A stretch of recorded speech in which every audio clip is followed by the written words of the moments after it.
propose qu'on travaille à partir d'une offre d'emploi. En fait, c'est en travaillant à partir de cette offre d'emploi, ça va vous permettre de voir déjà comment on décrypte une offre d'emploi sur ce qui est important, sur ce qui est le plus important sur lequel on va répondre, pour trouver les points en commun qu'on a sur cette offre d'emploi par rapport à nos expériences quand on a envie de répondre à une offre, justement.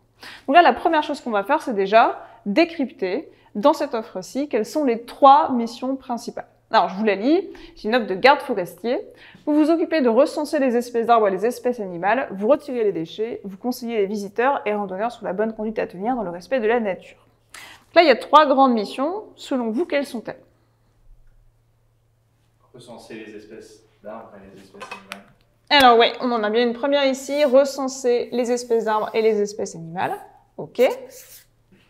Quoi d'autre? Une notion écologique avec retirer les déchets. Alors, retirer les déchets, c'est une deuxième mission qui est différente de la première. Ouais.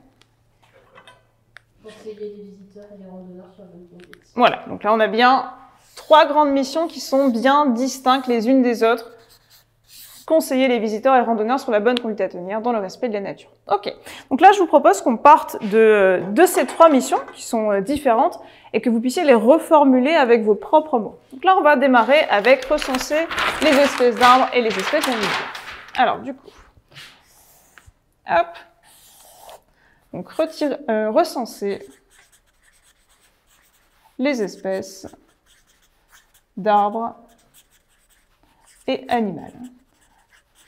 Alors, si vous deviez le reformuler avec vos propres mots, qu'est-ce que vous diriez? Lister les arbres et les animaux. Alors, du coup, on a Lister les types d'arbres et animaux. listé les types d'arbres et animaux. Ok. Quoi d'autre? Faire un référentiel de la faune et la flore. Alors, du coup, faire un référentiel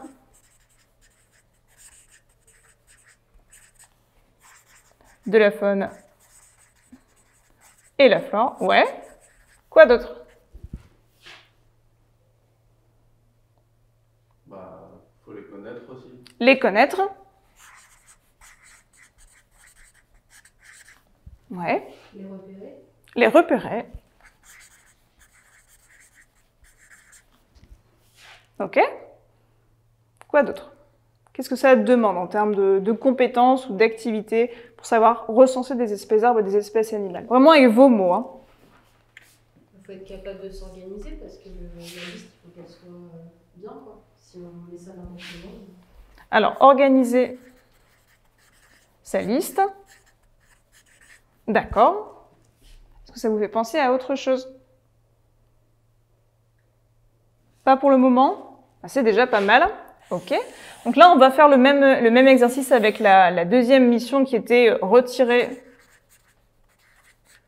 les déchets présents. Hop, donc j'ai marqué juste retirer les déchets.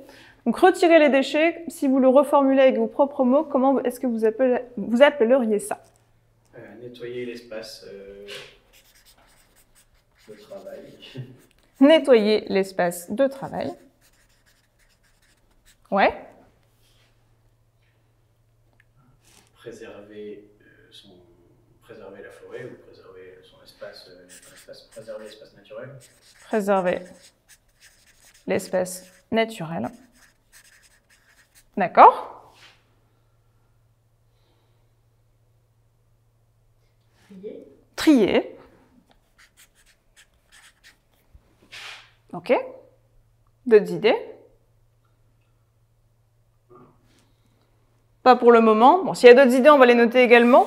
Et en troisième point, donc là, c'était conseiller les visiteurs, etc. On a compris. Comment est-ce que vous pourriez renommer ça? Accompagner les visiteurs. Alors, guider. Guider, c'est pas mal. Accompagner les visiteurs. Faire de la prévention. Sensibiliser. Alors, sensibiliser. Faire de la prévention. D'accord? D'autres idées? C'est déjà pas mal. Communiquer. Communiquer, on va noter communiquer. Ok. Pour tout ce qui est retirer les déchets, recenser les espèces d'arbres, on a fait le tour. Ok. Alors là, l'idée, c'est que par rapport à cette offre d'emploi de tout à l'heure, vous allez continuer à travailler en binôme. Et ce sera l'une des deux personnes du binôme qui va se positionner sur cette offre.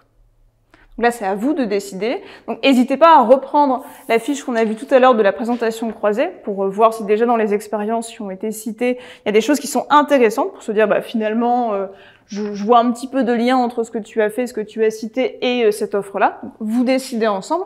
Alors, peut-être que dans les expériences que vous avez citées, il y a des choses qui sont plus intéressantes à évoquer par rapport à cette offre. Donc, déjà, vous décidez sur le binôme qui est-ce qui se positionne sur l'offre. Et par rapport à ça, si c'est Alex qui se positionne sur l'offre, bah du coup, ce sera Maxime qui va vendre la candidature d'Alex. Donc là, l'idée, ça va être de croiser. Donc là, on va partir de l'exemple de l'expérience d'Alex. Et là, on ne va partir que des expériences, qu'elles soient perso, service civique ou bénévolat. Donc on parlera que des expériences perso, service civique, bénévolat. Mais on parlera pas du tout des expériences pro. Donc là, on peut partir sur une expérience. Alors là, je vais dire n'importe quoi, ça va être l'expérience de la pêche. Et du coup, je vais aller chercher, admettons, Alex, elle a déjà une expérience perso, elle fait de la pêche. Et ben, du coup, est-ce qu'il y a un rapport entre le fait de recenser des espèces d'arbres ou bien de lister des types d'arbres et des types d'animaux ou de faire un référentiel ou de les connaître ou de savoir les repérer ou d'organiser sa liste? Donc là, vous voyez l'idée. Vous reprenez soit les missions, parce que ces missions-là, elles vous parlent bien et il y a clairement du lien avec l'expérience dont vous avez envie de parler, ou bien vous reprenez ici les termes qui sont vos propres mots, qui sont beaucoup plus parlants, parce que c'est ça que vous utilisez pour parler de vos expériences et du coup de vos compétences, et vous essayez de trouver le lien, donc les points en commun qu'il y a entre ces différentes missions. Alors parfois, là, il n'y aura pas d'idée, il n'y aura pas de point en commun, c'est pas grave. Vous continuez et vous regardez ici, est-ce qu'il y a un lien entre retirer les déchets et mon expérience dans la pêche, que ce soit nettoyer l'espace de travail, préserver l'espace naturel, trier, etc., etc. On peut partir sur une expérience, on peut partir sur une deuxième expérience, une troisième expérience, c'est possible. L'idée, c'est d'essayer de trouver un maximum de points en commun, parce qu'au plus vous avez des points en commun avec la mission, eh bien, au plus vous serez convaincant quand vous allez proposer la candidature. Ça va pour vous? Oui. Bon, on y va.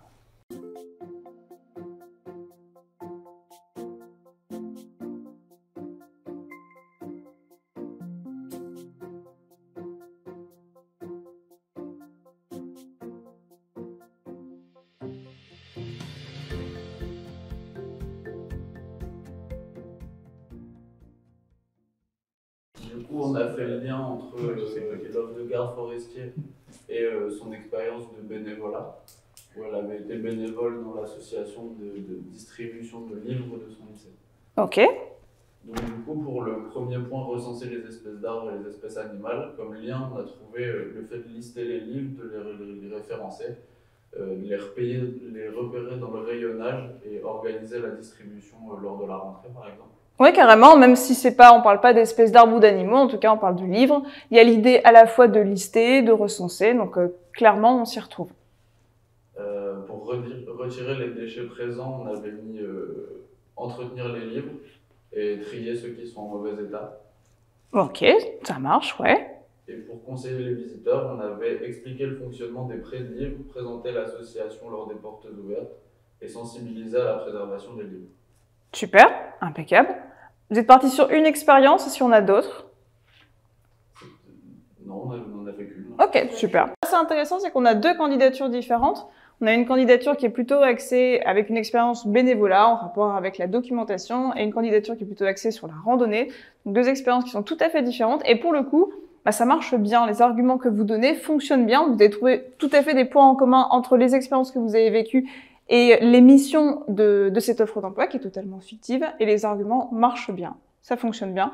Les deux sont tout à fait légitimes et vos deux candidatures sont équivalentes, bien que les expériences soient différentes. Donc là, l'exercice qui était intéressant aussi de montrer, c'est qu'au final, Même si on pense au départ n'avoir aucun point en commun avec une offre d'emploi, l'idée c'est d'aller développer un peu plus en détail ces différentes missions pour trouver du lien et argumenter, illustrer. C'est souvent le plus difficile quand on a envie de se vendre, que ce soit pour un entretien d'embauche, pour décrocher une formation, en tout cas quand on veut convaincre son interlocuteur, quand on est en réflexion sur son orientation ou sur son insertion professionnelle. C'est important de donner des illustrations, des arguments, et c'est exactement l'exercice que vous venez de faire, qui est plus difficile en plus, parce que vous êtes plus nombreux, il faut se présenter devant tout le monde.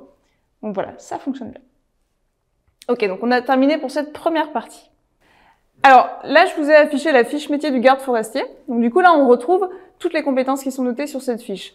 On retrouve étudier les évolutions de la faune et de la flore dans les milieux naturels, surveiller un espace naturel, diagnostiquer l'état d'un site, établir un rapport d'intervention. Au final, quand on lit les différentes compétences qu'on retrouve là-dessus, on retrouve des choses clairement en lien avec ce qui était évoqué sur la fiche et également dans vos présentations quand vous avez présenté les différentes candidatures. Donc si on s'était arrêté à ces compétences-ci, on aurait pu se dire bah non, sensibiliser tous les publics à la protection et la sauvegarde du patrimoine, bah non, j'ai jamais fait, ça sert à rien d'en parler. Bah au final, si ça sert de se reconnaître, d'identifier cette compétence comme étant une compétence qu'on a et qu'on a mobilisée avec d'autres types d'expériences. Donc là, l'idée, en vous présentant cette fiche et en parcourant rapidement la lecture de cette fiche, c'est de se rendre compte que ce vocabulaire qui pourrait paraître compliqué à se l'approprier, quand on le détaille ensemble en déroulant une mission, en allant la reformuler avec vos propres mots, on trouve du lien. Parce que clairement, les compétences que vous avez ici, quand la mission elle est présentée, la mission elle est présentée en termes d'objectifs et c'est retraduit sous la forme de compétences à l'échelle individuelle. Là, l'idée, c'est de se dire que si on s'était arrêté là-dessus, on ne se serait pas reconnu sur cette fiche, on ne se serait pas reconnu en termes de compétences et clairement, on n'aurait peut-être pas répondu à cette offre. Alors qu'au final, quand on reformule, on argumente, on prend des exemples qui viennent de nos expériences précédentes, on trouve du lien.